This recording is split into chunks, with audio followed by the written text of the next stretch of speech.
This is a quote from a BBC correspondent. The momentous decisions we make in the next few years will determine whether our heirs thank us or curse us for the energy choices we bequeath to them. The key word here is choices. There's decisions we will be making, decisions we must be making in the next few years. And I'm going to time myself to be fair. And those choices, there may be a window of opportunity that's closing, the same as with global warming. Dr. Rick Smalley, I had the pleasure to show him some of these ideas a year ago, and unfortunately he passed away soon after that. But he was a close friend of Matt Simmons, and together they did some presentations around the country. And again, the issue here is the choices we make. Energy is fundamental. Energy is all around us. Our lives depend on energy. This industrial civilization runs on energy. We have to make decisions, and we can't get it wrong. We can't go down the wrong path too far without a lot of damage.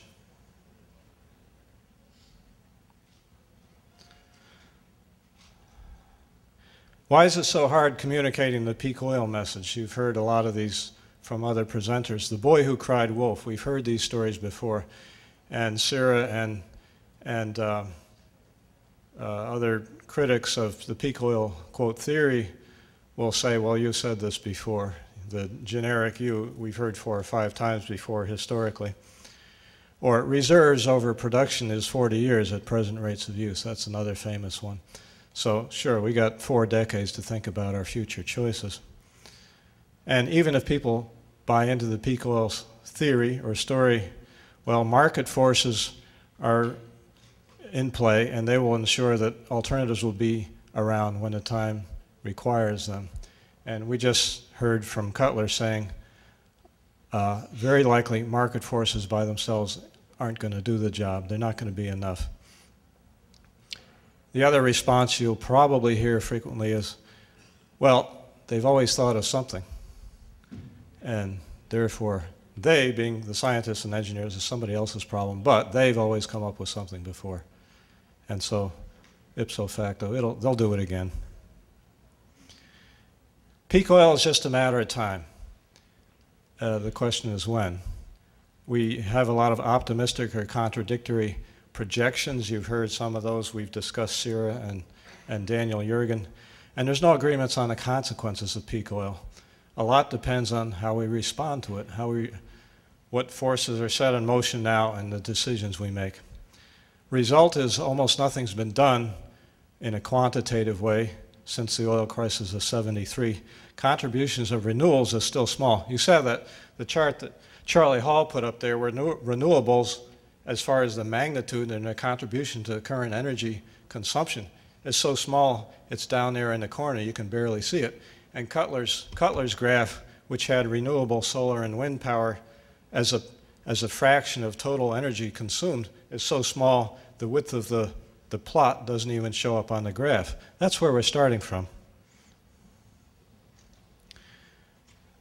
If we look at the energy future, roughly taking an ASPO curve here, this is based on an ultimate recoverable of approximately 2 trillion barrels. We used about 1 trillion remaining. According to USGS and the IEA, we've got another 2, 3, or 4 trillion barrels, and so that peak can be reasonably postponed. Now, of course, Kaufman made the point this morning, that peak doesn't move very far, even when you double the recoverable resources.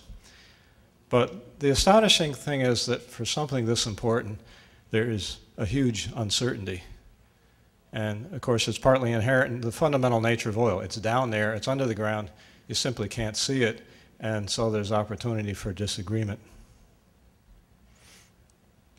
We have bad data, and Matt Simmons and others have made a strong point of this. We need a better international agreements and protocol on communicating this data. Norway and the United States are 2 of the only countries that really publish reliable data. How much yet to be discovered exists? Again, that's a huge topic for disagreement and controversy.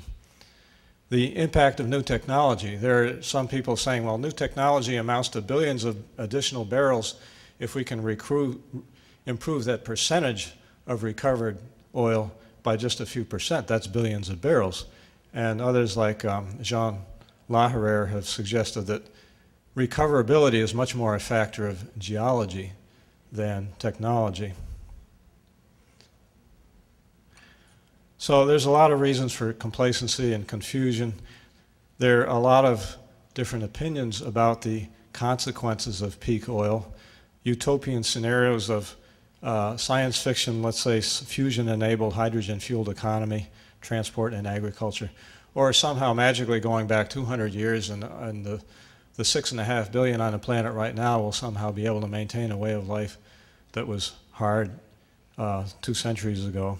Or the 4 horsemen of the apocalypse: war, starvation, and death.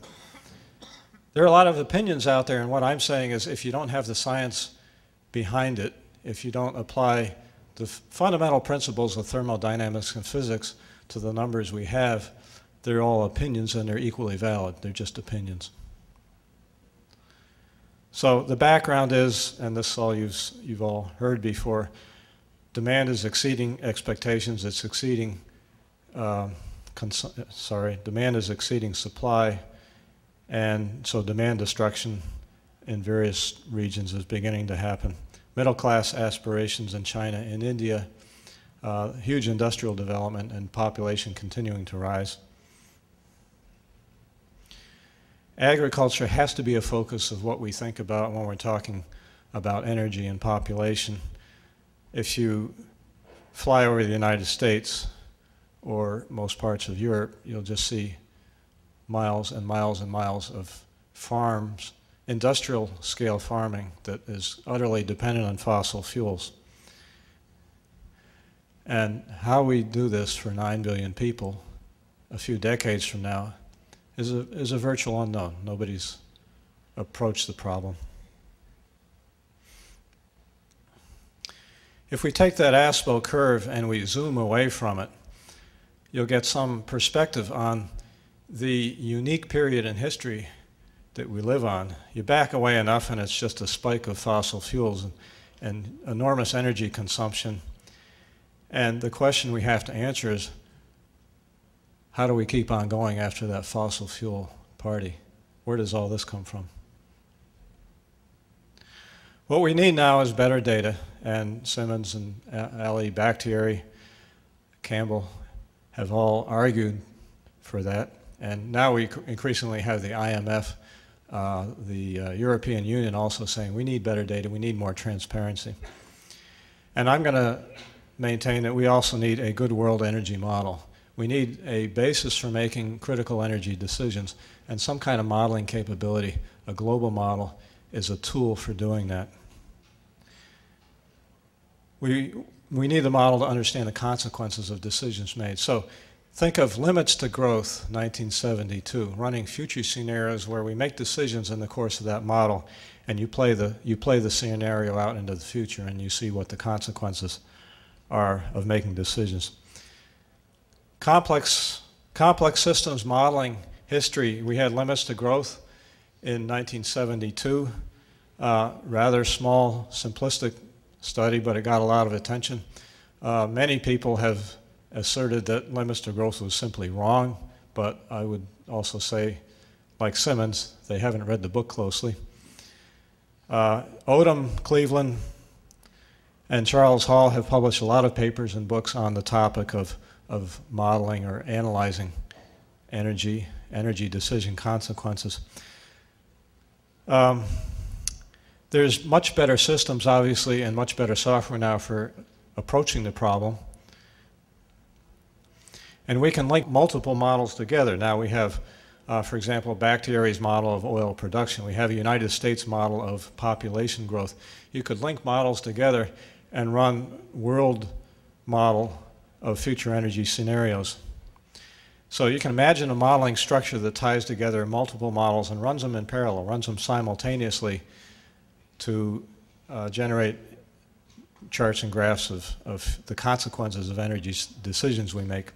So right now there is no model that I'm aware of that tackles it in a holistic and worldwide integrated way. There's a lot of models that are tackling pieces of the problem, but nobody so far seems to have attacked the big picture. So why would we do an energy model? First of all, we want to raise awareness of fossil fuel depletion and the consequences and make this available to policymakers and decision makers. We want to show the consequences of the decisions we're making in terms of agriculture, industry, and our domestic lives, our quality of life. We want to show the impact of rates of adoption for various mixes. Everybody here, you've heard the phrase many times, there's no silver bullet, and that's the truth. There are a lot of silver BBs. Any future scenario that's realistic is going to have a complex mix of future and current energy technologies. Our job would be to run scenarios with variations of those mixes and see what the consequences are. And we need a standardized and rigorous energy return on investment methodology, and that's what Charlie and Cutler are talking about today. We need a standardized, peer-reviewed, agreed-on methodology for energy return on investment.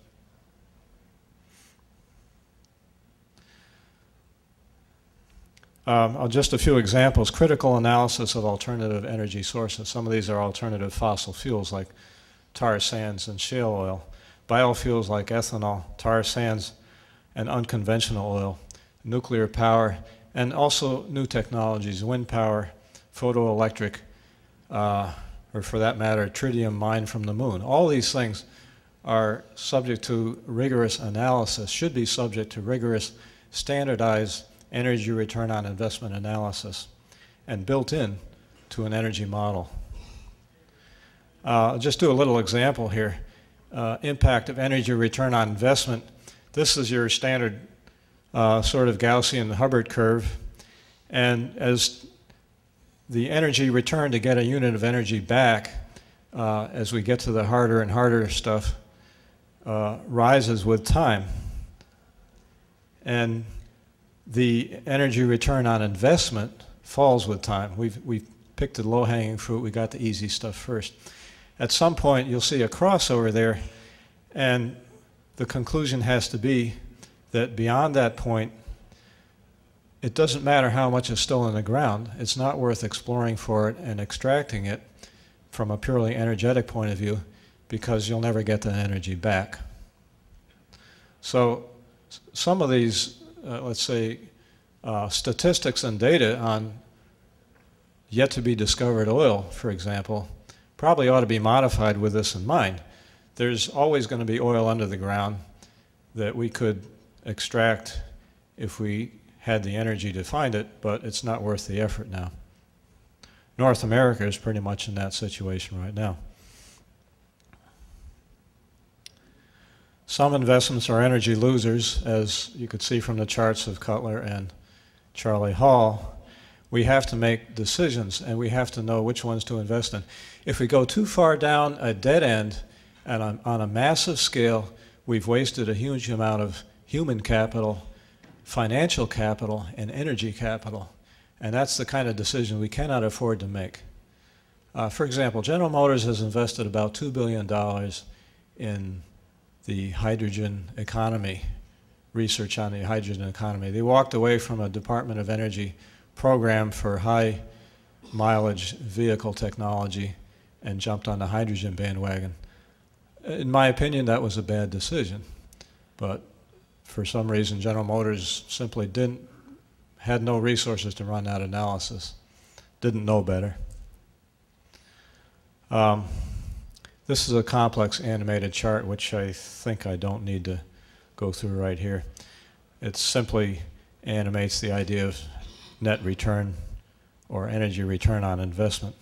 So in this case, if we had something like a photovoltaic panel with a lifetime of 25 years, it adds a few units of energy each year to our total energy supply, and altogether we get 75 units back, but we have to take out of that the 20%, which was the investment we had to make in the first place. That's just animation of the idea of return on investment. This chart is actually from Kaufman's book Beyond Oil, 20 years ago, and it says in a graphical kind of way exactly what Robert Hirsch is saying in the so-called Hirsch report.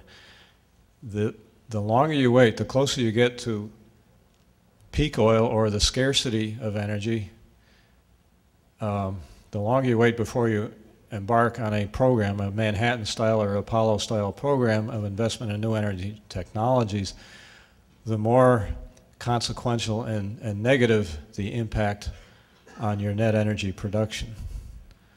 And unfortunately, it seems to be human nature that you don't look too far ahead, you don't plan ahead, you don't make that early investment, and the longer you wait, the deeper the consequences will be. So the idea of a global energy model would be as a decision tool to answer the question, what's the best mix, what's the optimum mix of current and future energy technologies from the per capita energy viewpoint. Also, as Cutler and Charlie were saying, there are some things you might say are externalities like soil depletion, pollution that also have to be factored into the equation, and that's a lot tougher. But we have to start somewhere. Good data and a high quality energy model would be the beginning. So what's the components of the model would be, first of all, a database of world energy information. On a country by country basis, that information is generally available. We have statistical charts of, for example, fossil fuels by every country, the reserves by every country, sunlight falling down on the area of a nation, agricultural productivity. All that information is available. That information can be put in a spreadsheet or XML-based database, link multiple programs together that run in parallel, energy demand, energy supply, and mixes of energy sources. And then finally, the model output would show per capita energy, total energy, year, by country, if you wanted to get into that level of detail, as a function of the scenario, the decisions you make as that scenario progresses. So this is a sort of block diagram of the model. It's this is a way of linking models together. So this is the UN population model. So I mean, there's two big components. There's demand at the top that is one factor going into the what you could say the engine, and then there's supply, which is input data from all known energy sources on a per country basis at the bottom. You run a dynamic systems modeling simulation, and into that core you input the social decisions, the decisions that the society makes about the mixes of energy going forward into the future. And then you get an output that's a future energy scenario. So if you've read Limits to Growth, it's something like that, but with much more focus on energy and a lot more detail in it.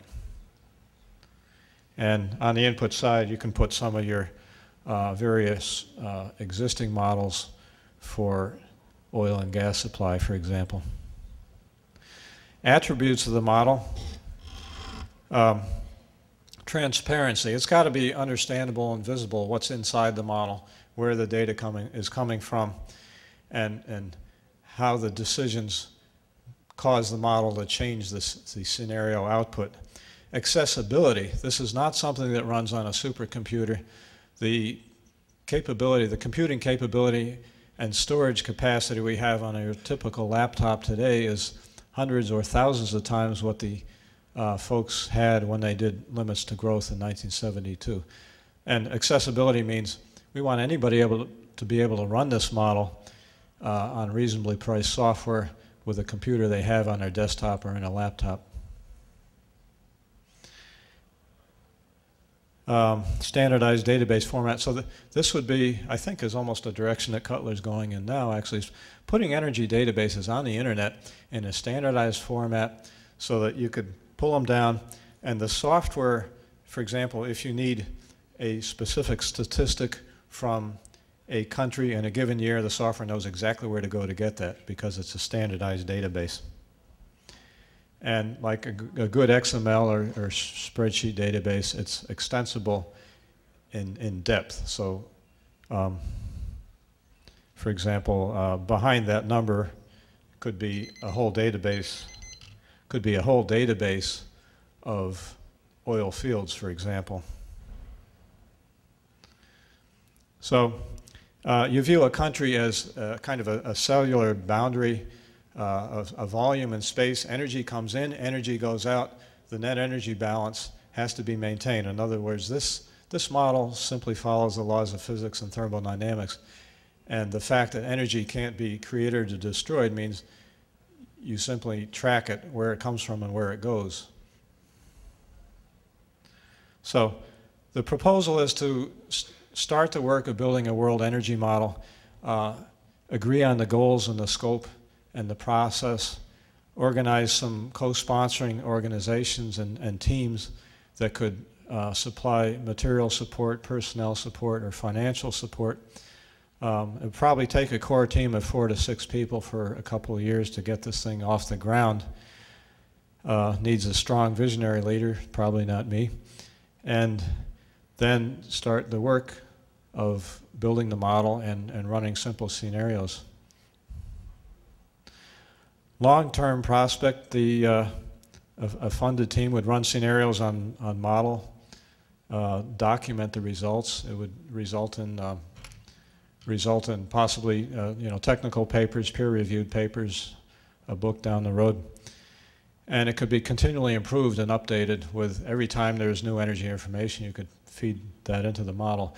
The model contains the real constraints. Everywhere we know of a real constraint.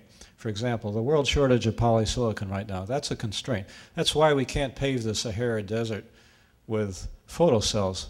There simply isn't enough polysilicon in the world for that kind of a utopian vision. So everywhere we know of real constraints, the capacity of pipelines, the number of LNG tankers in the world, the number of shipyards that can build LNG tankers. These are all real constraints that you can build into the model to make it reflect more and more the reality we're living in. Thank you very much.